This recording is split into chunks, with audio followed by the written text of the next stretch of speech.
Assalamualaikum Bu Mulyani. Waalaikumsalam warahmatullahi wabarakatuh, Pak Iqbal. Apa kabarnya hari ini? Alhamdulillah baik Pak. Bagaimana dengan keadaan Bapak? Kabarnya bagaimana? Alhamdulillah baik. Alhamdulillah Pak ya. Walaupun kita seolah ya, yang penting kita tetap harus semangat Iya, ya betul, dalam Pak, ya. menjalankan buat kita semangat. Ya. Iya, iya Bu. Oke Bu, sebagai mana Ibu ketahui, Ibu akan melakukan kegiatan coaching ya di kita. Di sini saya berperan sebagai server atau pengamat dalam proses penerapan coaching nanti ya. Iya. Sebelumnya saya akan menyampaikan rubrik ya, rubrik penilaian untuk penerapan coaching nanti ya. Yang pertama yaitu Ibu waktu nanti menerapkan proses coaching, Ibu harus menerapkan paradigma berpikir coaching ya, dan juga prinsip berpikir coaching. Itu namanya prinsip coaching ya, yaitu yang mana ada pemikiran, ada proses kreatif dan juga memaksimalkan potensi. Kemudian Ibu juga menerapkan atau mencapai potensi inti ya, yang ingin dicapai itu apa, yaitu kesadaran kehadiran penuh ya, setelah itu mendengarkan aktif, dan juga satu lagi yaitu melakukan pertanyaan berbobot menggunakan teknik perasaan ya.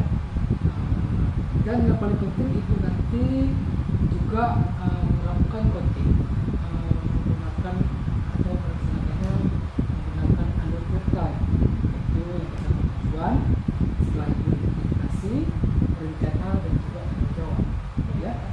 Jadi sudah Ibu pahami? Sudah Pak. Alhamdulillah sudah. Oke, kita lanjutkan ya. Jadi sebelum Ibu nanti melakukan coaching, ada beberapa pertanyaan yang saya akan Ibu. Pertama sekali, nanti waktu Ibu menerapkan kegiatan coaching, kompetensi inti apa yang ingin dicapai? Baik Pak. Kompetensi yang ingin saya capai saat coaching nanti, yang pertama ada kehadiran penuh. Kemudian yang kedua mengajukan pertanyaan berbobot. Oke. Kemudian kira-kira apa kompetensi inti yang spesifik yang ingin Ibu capai? Kompetensi yang spesifik yang ingin saya capai nantinya yaitu kehadiran penuh, karena selama ini ketika saya melakukan coaching sepertinya kompetensinya masih agak kurang Bapak. Ya. Oke. Kalau begitu, yang pertanyaan yang kedua Ibu, saya ingin tunjukkan ke Ibu. Yang kedua yaitu apa indikator pencapaian proses atau penerapan coaching ini nanti? Kira apa?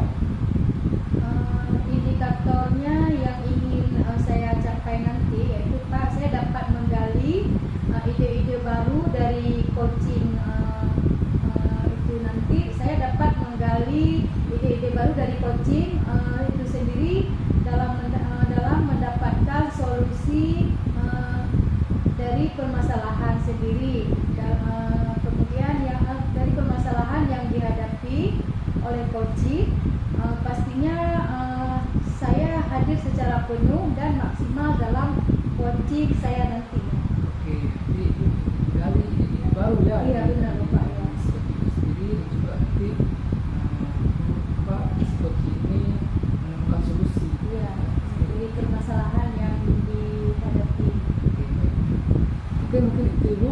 Ibu sudah siap untuk melakukan coaching nanti? Alhamdulillah sudah Pak Iqbal. Ibu, semoga nanti Ibu bisa menerapkan coaching yang maksimal. Amin ya Pak. Proses coaching yang maksimal menurut saya juga.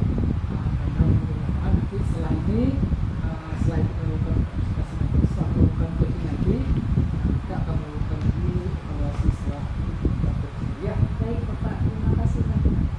Ibu usahakan Ibu Baik, Oke, Ibu. ya oke Pak, terima kasih banyak. Ibu. Waalaikumsalam Bapak.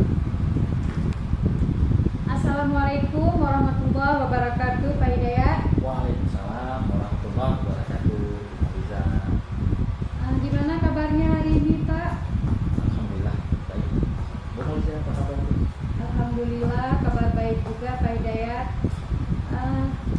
Saya lihat kelihatannya Bapak lagi galau gitu ya, seperti ada masalah. Ya sih Bu, ada sedikit kendala gitu ya terkait dengan siswa saya. Kayak saya mau ketemu sama ibu gitu ya, takut ini siswa saya kedisiplinannya mulai menurun, jadi kurang disiplin lah sebenarnya. Mereka sering datang terlambat di sekolah gitu. Itu yang saya sedih bagaimana saya hadapi kondisi. Baik Pak, kira-kira apa tujuan dari percakapan kita hari ini, atau apa yang Pak Hidayat harapkan dari percakapan kita hari ini? Ya, yang pastinya saya ingin mencari solusi jalan keluar gitu ya, mencari jalan keluar, mencari bagaimana caranya supaya anak ini kembali disiplin. Itu buat saya. Baik, Pak. Menurut pengamatan Bapak, apa penyebab dari permasalahan tersebut ya? Mungkin masalahnya sedikit kompleks ya Bu, karena ini kan kebetulan murid saya ini kan sekolahnya kan sekolahnya di pesantren itu, jadi mereka kan jauh dari jadwal orang tua ya, paling atas tanggung jawab pesantrennya. Nah, jadi ketika saya interogasi anak-anak ini sering mereka alasannya itu kadang-kadang tempat itu terganggu dengan situasi malam yang ramai. Kemudian ada juga anak-anak yang mengatakan bahwa kadang-kadang waktu berangkat pagi hilang sepatu, hilang kawan dan sebagainya, banyak. Nah, termasuk salah satunya banyak hal seperti itu. Kira-kira menurut pengamatan Bapak, apa ya langkah-langkah atau rencana untuk mengatasi permasalahan yang Bapak hadapi sekarang? Sebenarnya itu sih yang tadi saya pikirkan ya. Ya. Paling mungkin itu saya bayangkan paling saya akan coba mendekati ya anak-anak bermasalah itu, melakukan pendekatan secara khusus, artinya menggali lebih dalam lagi lah istilahnya, apa faktor sebenarnya yang membuat mereka lambat. Jadi pertama mungkin saya akan lakukan pendekatan gitu ya. Yang kedua mungkin salah satu action ataupun salah satu alternatif yang bisa saya pilih bisa saja melakukan apel pagi ya, dengan berkolaborasi ya dengan pihak pesantren dan ustaz-ustaznya yang ketua asramanya. Kolaborasi lah kita supaya anak ini apel paginya supaya semuanya siap sebelum jam masuk sekolah ya bisa datang ke tempat itu. Baik, Pak. Kemudian tadi Bapak udah menyebutkan langkah-langkah atau alternatif yang seperti Bapak sebutkan. Kira-kira ada tidak Pak alternatif lain selain yang Bapak sebutkan tadi? Itu dua alternatif, yang pertama kebijakan kemudian mungkin kalau ada sih satu lagi kalau memang agak sulit ya paling saya berkoordinasi dengan orang tuanya supaya diberi penguatan juga ya dari rumah seperti itu gitu. Baik, Pak. Dari alternatif yang sudah Bapak sampaikan ini, kira-kira butuh waktu berapa lama Bapak untuk menyelesaikan problem yang Bapak hadapi sekarang ini, Pak? Kalau berbicara tentang waktu sih Bu, tergantung fungsi saya ini kan menggunakan alternatif apa saja. Cuma yang paling memungkinkan saat ini saya terapkan itu mungkin kolaborasi dengan pihak pesantren. Jadi kalau kolaborasi dengan pihak pesantren mungkin agak lebih mudah untuk saya dan bisa saya lakukan dalam waktu yang secepatnya gitu, karena memang latihannya ada di sini. Cuma kalau dengan pihak orang tua itu butuh waktu, mungkin dari waktu mungkin saya coba selesaikan satu dua alternatif ini memang berhasil, mungkin kita bisa maksimalkan lagi. Baik, Pak. Kemudian kira-kira ada tidak dukungan yang Bapak butuhkan selain maksudnya dari tadi Bapak sebutkan dari wali siswa ya? Iya. Mungkin ada Bapak membutuhkan dukungan dari segi lain, bisa Bapak ceritakan? Iya sih, kalau misalnya mau kita membayangkan ya dengan apa yang dibutuhkan itu, pastinya saya selaku guru biasa itu perlu dari atasan saya itu dari kepala sekolah saya, dari penguatan nanti sekaligus juga dari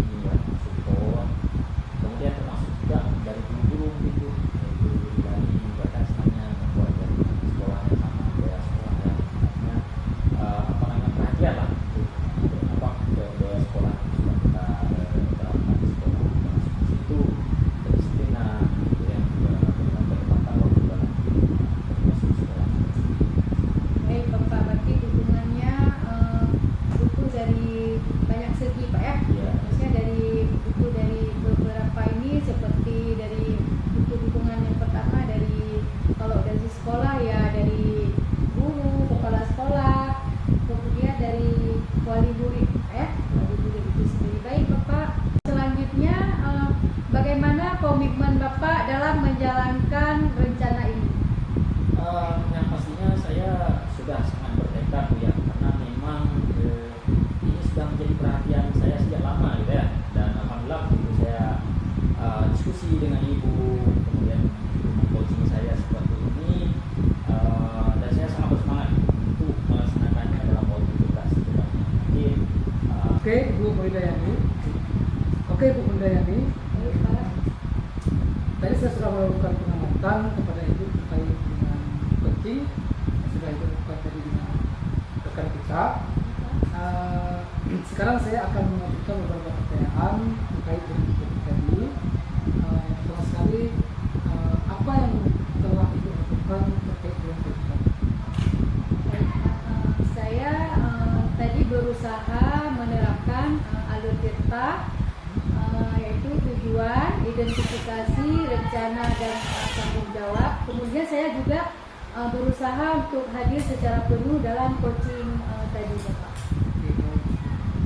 Itu juga sudah sesuai dengan catatan yang saya catat di sini juga.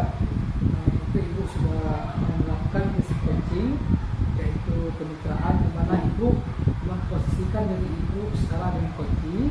Kemudian juga Ibu sudah melakukan proses kreatif, yaitu sudah menggali ide-ide baru dari dan solusi dari coaching itu sendiri. Kemudian juga Ibu sudah memaksimalkan potensi dari coaching itu, yang mana coaching bisa menemukan banyak solusi dari diri sendiri. Ya. Kemudian juga Ibu sudah melakukan alur tirta, yaitu yang sudah dijelaskan tadi, yaitu tujuan, identifikasi, rencana, dan juga tanggung jawab. Kemudian yang terakhir yang paling penting, Ibu juga sudah melakukan melaksanakan kompetensi inti yang ingin dicapai. Ibu melakukan kesadaran penuh ketika Ibu ketika Ibu melakukan coaching dengan rekan kita tadi. Ya. Oke, kemudian pertanyaan saya selanjutnya, Ibu, kira-kira kompetensi apa lagi yang Ibu akan kembangkan ke depan? Baik, Pak. Kompetensi yang ingin saya kembangkan untuk kedepannya yaitu Pak ya, pertanyaan berbobot dengan teknik rasa, karena saya merasa agak bisa dibilang masih kurang Pak ya, masih kurang maksimal dalam kompetensi tersebut. Jadi Ibu akan kembangkan lagi kompetensi dalam apa istilahnya, dalam melakukan pertanyaan berbobot. Iya. Melakukan pertanyaan berbobot ya. Oke, baik Ibu, mudah-mudahan kedepannya kita lebih maksimal lagi dalam melakukan coaching. Terutama Ibu akan mengembangkan kompetensi dalam melakukan pertanyaan berbobot. Baik Ibu, mungkin cukup sekian. Terima kasih banyak